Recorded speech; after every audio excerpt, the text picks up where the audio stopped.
Hi Leute, willkommen zu Drang gebaut. Ich bin der Dirk und auf meinem Kanal dreht sich alles um Labwaffenbau und dort ein oder andere Mal auch schon mal ein bisschen Cosplay und andere Sachen, so wie ich Lust und Laune habe. Da machen wir heute mal weiter.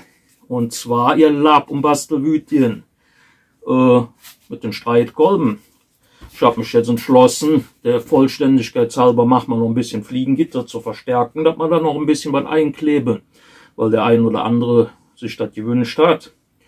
Ja, dann werden wir das einfach mal machen. Ne? Und dann geht es halt mit Pinseln und was dann sonst noch alles so ansteht weiter. Das Ganze scheint euch zu interessieren. Dann hoffe ich mal, das Ganze gefällt euch wieder. Bleibt dran. Wir sehen uns. Dann wollen wir mal loslegen. Ich glaube, ich weiß jetzt nicht, nehmen wir den kurzen oder den mit den größeren. Ich glaube, wir nehmen den mit den größeren als erstes mal zum Ausprobieren. Da habe ich ein bisschen Fliegengitter vorbereitet. Ich glaube, das ist ein bisschen breit geworden, was ich da genommen habe. Aber gucken wir mal. Kann man ja noch ein bisschen beischneiden. So, Schere. Ja. Wie gesagt, das liegt dann an euch, wie ihr das danach machen wollt. Ups. Schneiden wir direkt mal auf die richtige Länge. Ich weiß ja nicht, wie viel wir jetzt da brauchen. Ja, hier noch ein bisschen. Und so ein bisschen kürzer ist es auch nicht so schlimm. Ich glaube, das Ganze müssen wir auch noch ein bisschen schmaler machen, glaube ich. Aber wir gucken jetzt erstmal.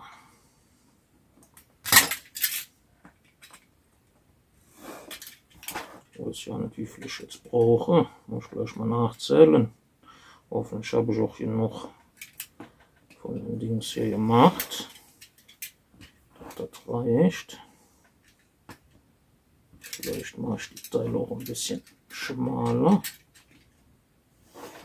Ich bin noch am Überlegen. Jetzt sind jetzt erstmal 4. Mal gucken. Wie sieht denn aus, wenn wir die nur halb so breit machen? Könnte man eigentlich auch. Wir probieren das jetzt einfach mal bei einem. Den machen wir jetzt ungefähr auf der Hälfte. Da machen wir wieder so grob nach Augenmaß.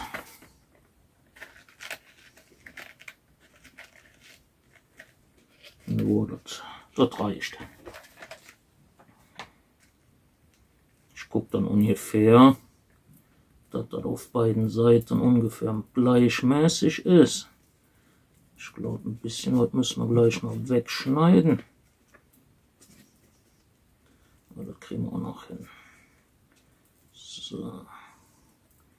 Jetzt kleben wir das erstmal in der Mitte dran. Ja, also hier, dann erstmal hier so mittig. Die Seiten machen wir dann gleich. An ein paar Stellen müssen wir das dann noch ein bisschen beischneiden. So von der Breite her müsste das ungefähr hinhauen. Wie gesagt, das ist jetzt nur, damit das quasi, wo es angeklebt ist, nicht so schnell abreißen kann.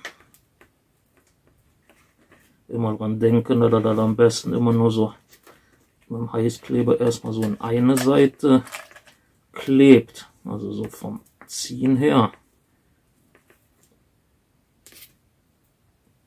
Und dann so das letzte Stück immer so ein bisschen aufpassen. Ihr wisst ja, das kann sich dann schon mal so ein bisschen verziehen. So, müssen wir noch ein paar machen.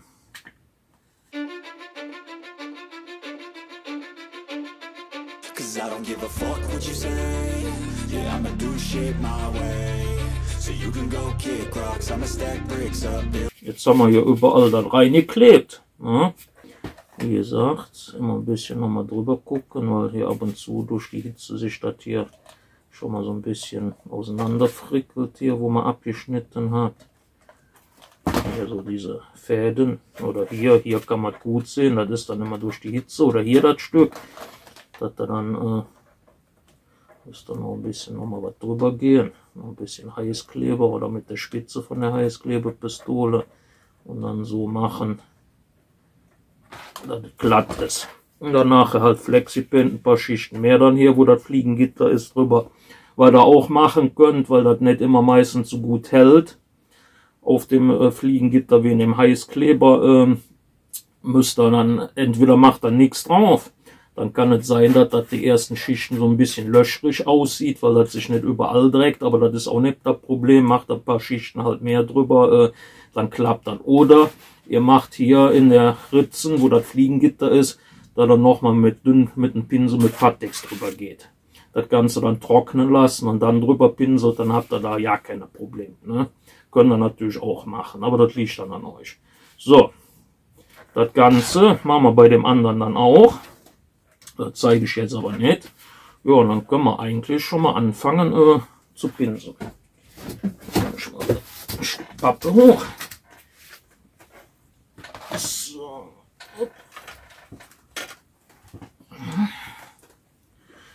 Ja, dann wieder so das Übliche. Die Finger einschmieren. Ach ne, so. Nehmen wir wieder schwarzes Flexiband. Natürlich die Labformel, ne, damit das nachher auch flexibel genug ist.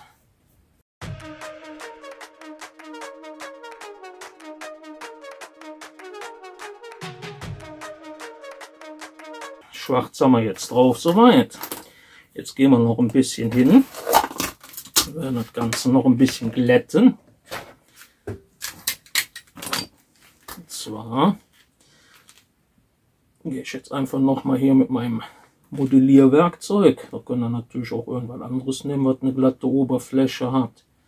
Also, ja. Und gehe jetzt einfach hier noch mal so eine Schicht drüber, damit das eine schöne glatte, also mehr oder weniger schöne glatte Oberfläche nachher kriegt.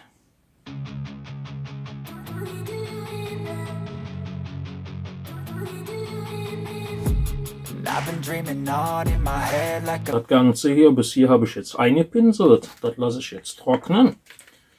Und dann machen wir jetzt den Stiel. Der kriegt wieder die Holzmaserung.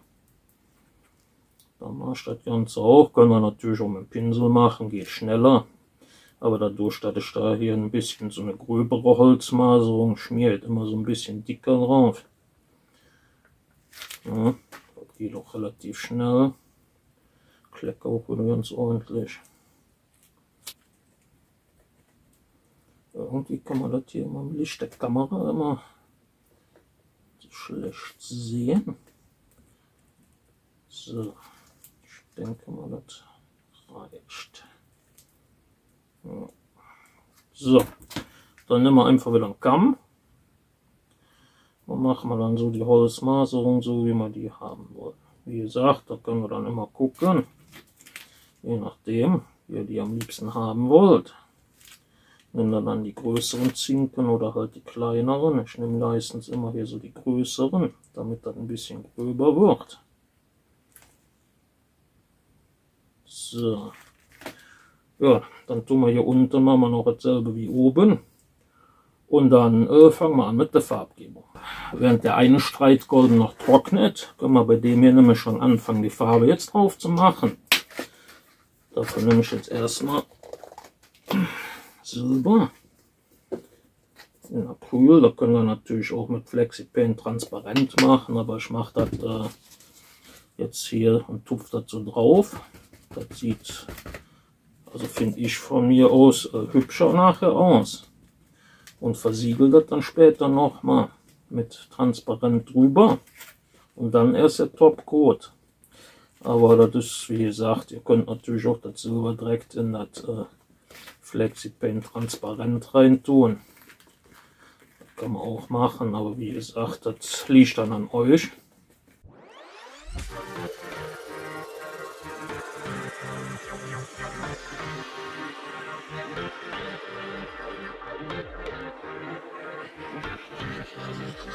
Dann brauchen wir Braun und Ocker und wieder ein paar Schwämme. Oder ihr macht mit einem Pinsel drauf. Das liegt dann immer an euch. Je nachdem, wie ihr es halt lieber drauf macht. Prinzipiell kann man es relativ dünn drauf machen. Man hat hier so an den Rändern so ein bisschen braun dran, ein bisschen wegmachen. Das gibt danach einen schönen so ein bisschen Rosteffekt. Kann man auch benutzen. Geht auch ganz gut.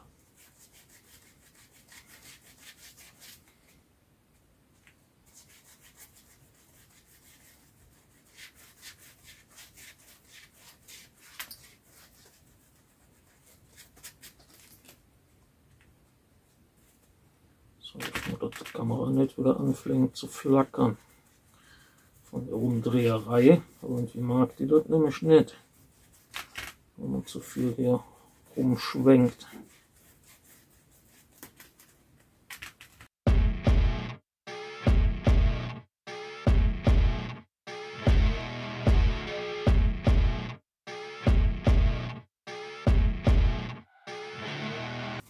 Wie gesagt, im Zweifel, wenn man meint, dass es zu dick drauf ist, immer so ein bisschen wegtupfen vorher oder dann halt mit dem Schwamm, wo keine Farbe drauf ist, dann ein bisschen runterziehen.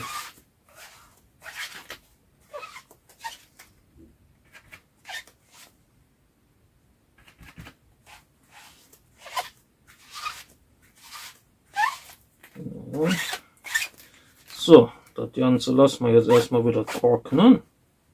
Dann nehmen wir uns jetzt Flexiband transparent.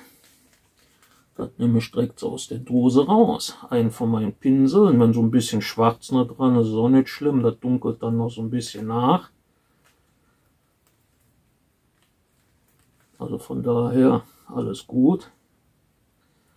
Und dann schmieren wir das Ganze jetzt hier, wo das Acryl nur drauf ist, so quasi nochmal als Versiegelung, bevor dann der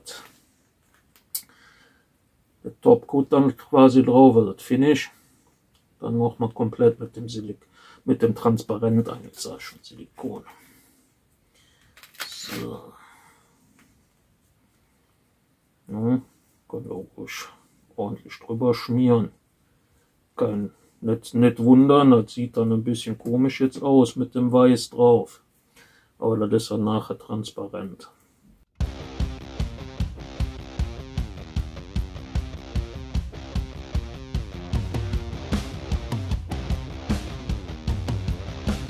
Das Ganze habe ich jetzt trocknen lassen. Das sieht gut aus. Ja, ist trocken. Naja gut, habe ich auch die ganze Nacht hängen lassen. Wird traurig, wenn nicht. So, dann fangen wir jetzt mal an zu topcoaten. Dann nehme ich dann wie üblich das Flexi-Paint in Matt. Das hat sich eigentlich für die Optik ganz gut bewährt.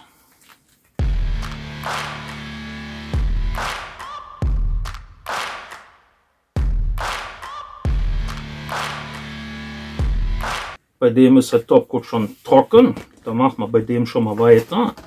Dann brauchen wir wieder doppelseitiges Klebeband, Leder. Ich nehme einen kleinen Schraubenzieher, Pateks, Handschuhe für das ist ja Antik Finish. Für Leder wieder ein bisschen zum Einsauen. Nehme schwarz, können wir natürlich auch braun oder was nehmen. Ich glaube, mit dem Schraubenzieher kriegen wir die Pateks-Dose, glaube ich, nicht so gut auf. Machen wir wieder mit der Schere, das geht auch gut. Dann nehmen wir irgendeinen alten Pinsel wieder zum Einschmieren. Cuttermesser müssen wir auch haben. Das stellen wir mal hier so ein bisschen auf Seite. Die zwei Sachen kommen auch hier rüber erstmal. Jetzt machen wir erstmal das doppelseitige Klebeband dran. In der Zwischenzeit kann man das andere Streitkolben trocknen im Klarlack.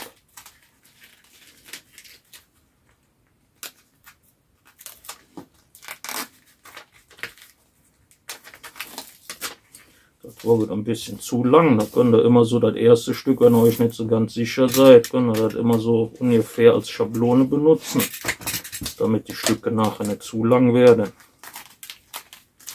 Ja. Even when you feel low, you can still go. Even when you feel slow, you can still go. Even when there's no hope, you can still go. I never answer to no, man, I still go. Go, go, go, go, go.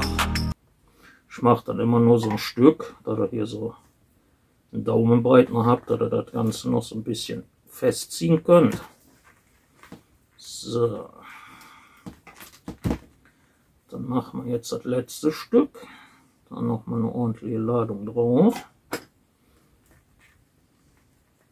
Dann nehmen wir einen Schraubenzieher oder irgendwas anderes und drücken das hier einfach drunter. Wie gesagt, auf die Idee hätte ich schon früher mal kommen können. Aber besser spät wie nie.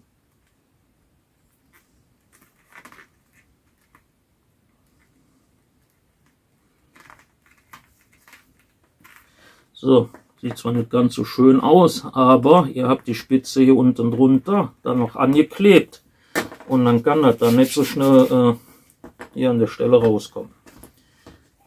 Gibt es vielleicht noch andere Lösungen, aber das ist jetzt so momentan das Beste, was mir so eingefallen ist, und ich bin da eigentlich mit zufrieden. So, dann nehmen wir einfach mal die Schere wieder. Drücken wir wieder ein bisschen noch ans Klebeband an. Und dass dann die Übergänge schöner sind. Hier mit dem Griff von der Schere geht dann eigentlich echt gut. Wie gesagt, könnt ihr auch ein Edding nehmen oder sowas. Müsst einfach nur irgendwas Rundes nehmen. Und dann klappt das eigentlich gut.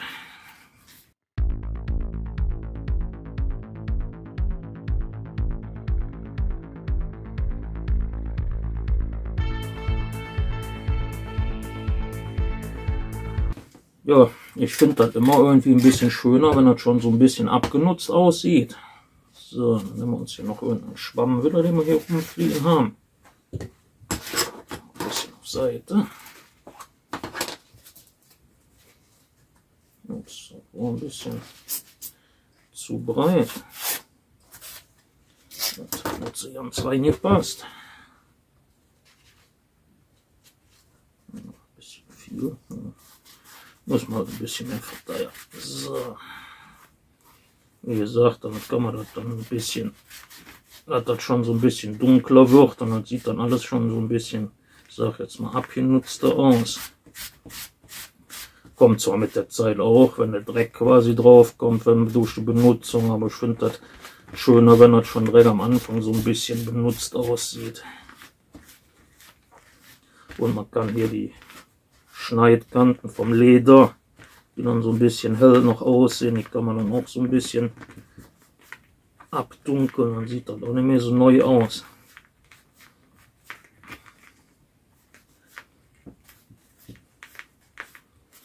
So.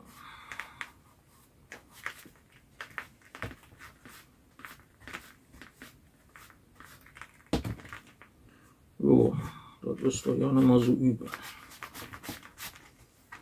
Ja, so sieht das Ganze jetzt aus.